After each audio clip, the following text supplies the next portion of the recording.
Hello दोस्तों, नमस्कार, जय श्री राम। दोस्तों, आज की हमारी ये कहानी बहुत ही रोचक है। कृपया इसे ध्यान से सुनें और हमारी वीडियो पर अंत तक बने रहें।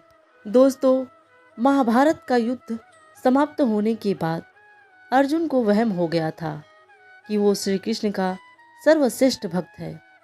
अर्जुन सोचते कि कन्हैया ने मेरा रथ चलाया, मेरे साथ रहे, इसलिए मैं भगवान का सर्वश्रेष्ठ भक्त हूँ।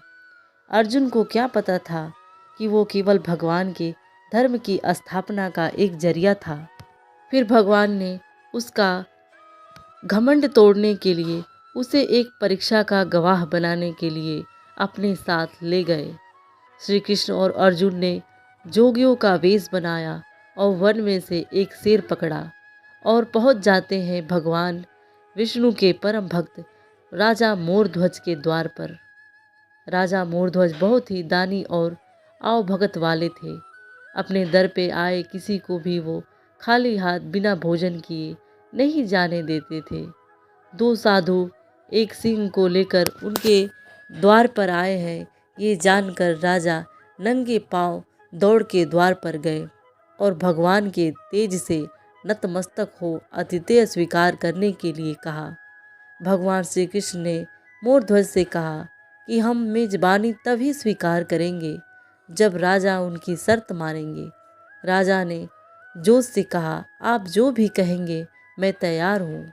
भगवान श्री कृष्ण ने कहा, हम तो ब्राह्मण हैं, कुछ भी खिला देंगे वो खा लेंगे, पर ये नरभक्षी सिंह, तुम अगर अपने इकलौते बेटे को अपने हाथों से मारकर इसे खिला सको तो ही हम तुम्हारा आतिथ्य स्वीकार करेंगे।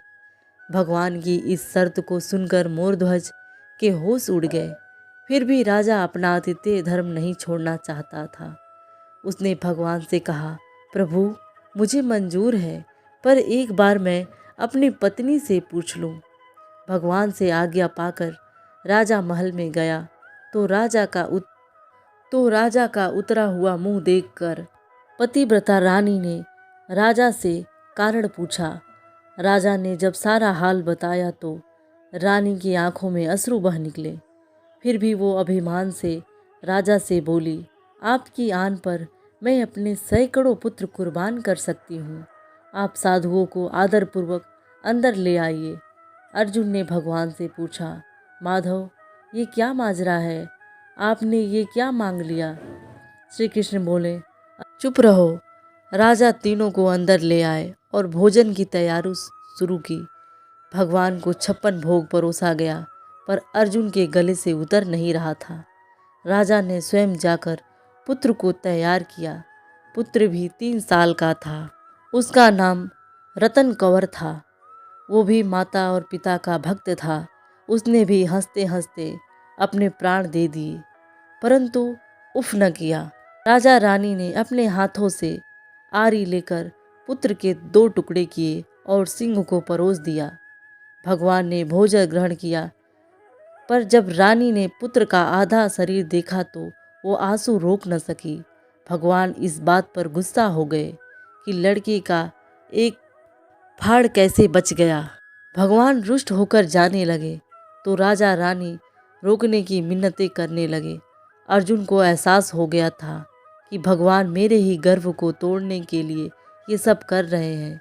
वो स्वयं भगवान के पैरों पर गिरकर विनती करने लगे और कहने लगे कि आपने मेरे झूठे मान को तोड़ दिया है। राजा रानी के बेटे को उनके हाथों मरवा दिया और अब आप रूठ कर जा रहे हैं, यह उचित नहीं है। प्रभु मुझे माफ़ करो, भक्त का कल्याण करो।